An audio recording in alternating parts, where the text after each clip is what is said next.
Como é que vai, pessoal? Tudo bem com vocês? Bem-vindos à nossa aula de hoje. Sejam muito bem-vindos. Pedimos a Jesus que nos abençoe, que esteja conosco. O tema da nossa aula de hoje é Mateus, capítulo 5, a terceira bem-aventurança, que vai falar sobre os mansos. Bem-aventurados os mansos, porque herdarão a terra, ou como diz a NVI, bem-aventurados os humildes, pois eles receberão a terra por herança. Vamos lá? Olha, as bem-aventuranças tratam sobre a felicidade segundo Jesus.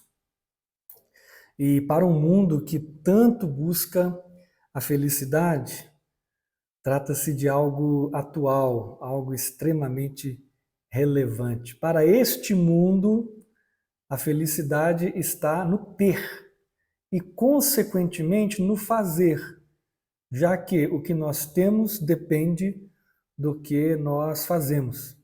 Mas para Jesus, a felicidade está principalmente no ser, o que não desconsidera o fazer e o ter, mas os coloca no lugar correto. E esta bem-aventurança é a terceira.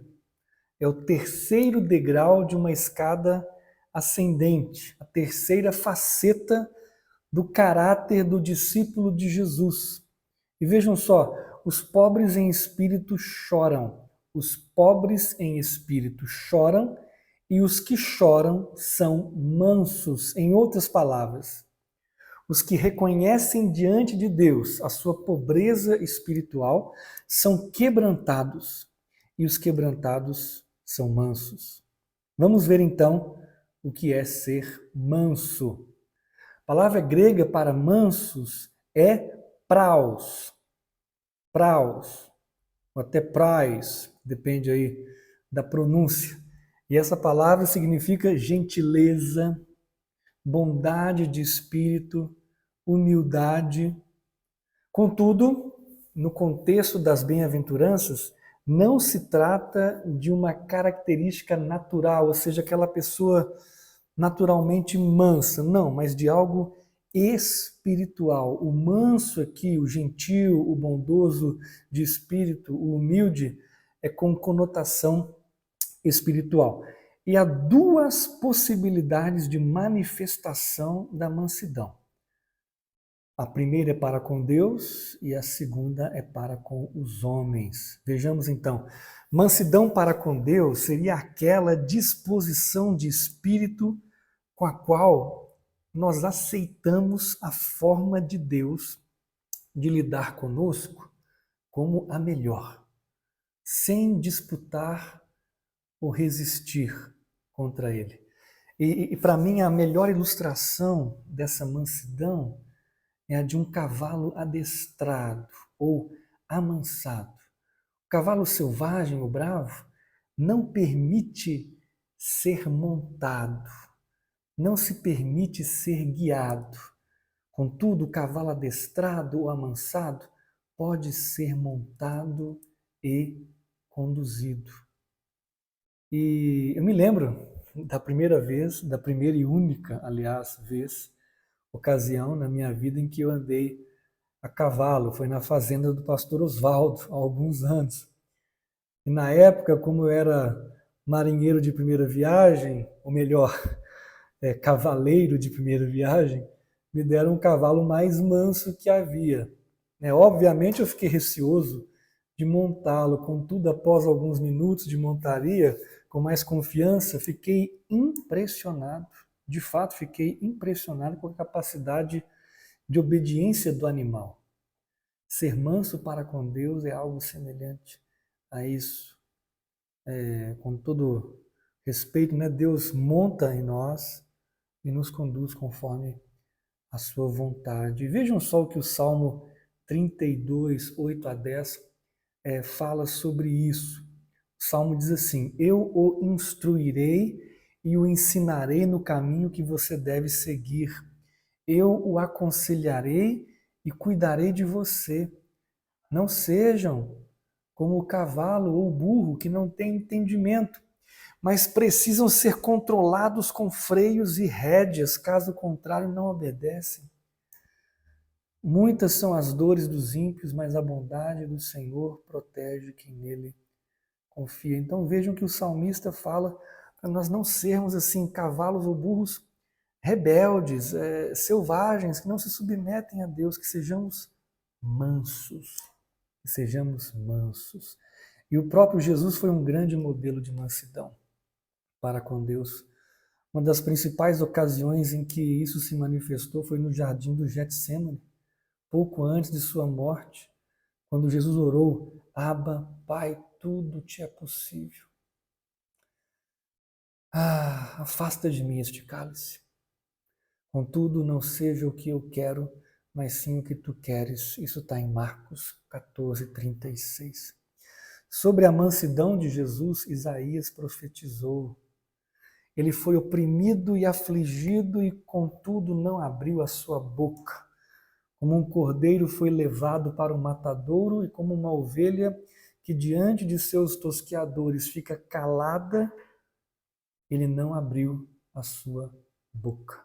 Isaías 53:7. A partir de sua mansidão é que Jesus fez o seguinte convite: venham a mim todos os que estão cansados e sobrecarregados, e eu lhes darei descanso.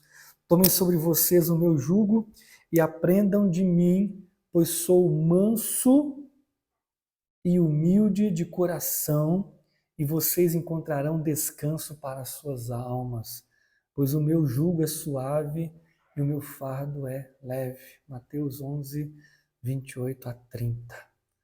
No ser manso para com Deus está o receber o descanso, tomar o jugo de Jesus e encontrar descanso para a alma. Ser manso para com Deus é ser sujeito, submisso e obediente à sua vontade. E ser manso para com os homens? Não é algo muito diferente disso, não. Ser manso para com os homens, mais uma vez, não é uma característica natural de gentileza, mas um caráter sobrenaturalmente gerado pelo Espírito Santo. A mansidão para com os homens pode se manifestar principalmente de duas formas: sujeição ou submissão às autoridades e não reação negativa diante das ofensas, ou ainda reação positiva diante das ofensas. Como conseguir isso?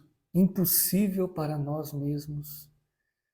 Isso é algo que nos leva ao choro e à humildade de espírito, a buscarmos a Deus desesperadamente por causa de nossa incapacidade.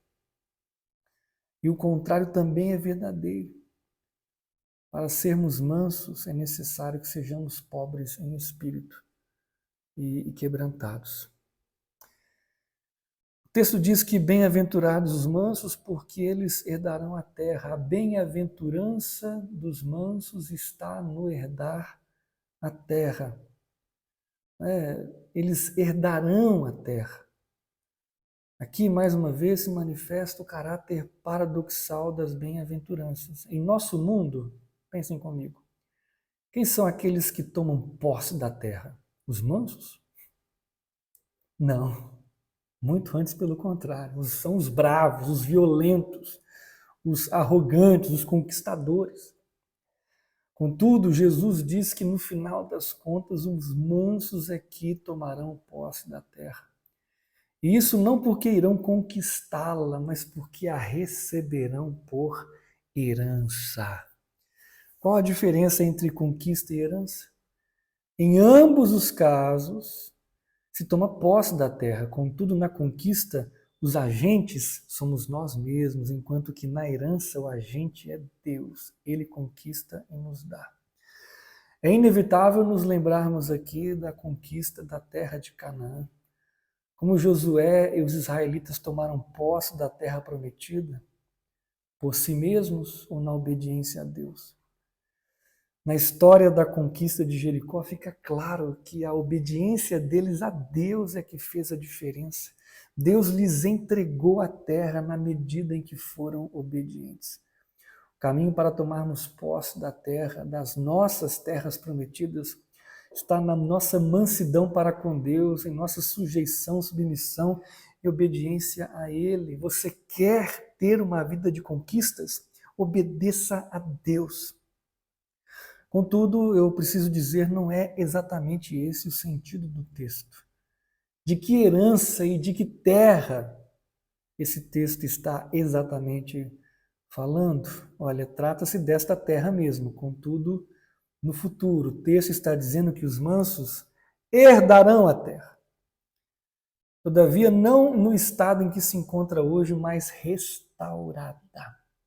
É um texto escatológico, de certa forma.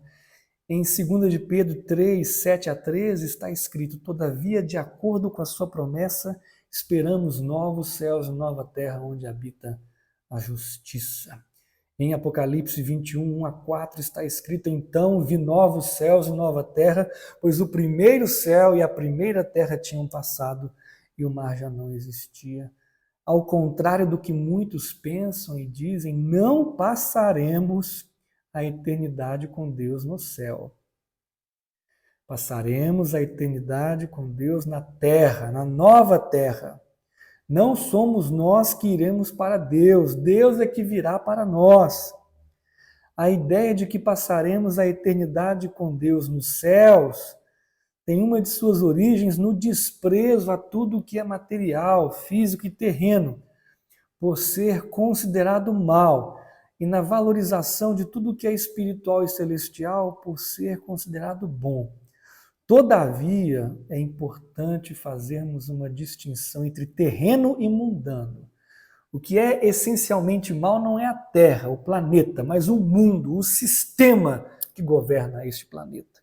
Um dia a Terra será restaurada, plenamente separada do pecado e do mundo, e habitaremos nela para sempre com o Senhor. E apenas os mansos, aqueles que são sujeitos à vontade de Deus, é que desfrutarão da eternidade com Ele nessa nova terra. Por isso, eles são bem-aventurados. Eu pergunto então a você: você é uma pessoa mansa?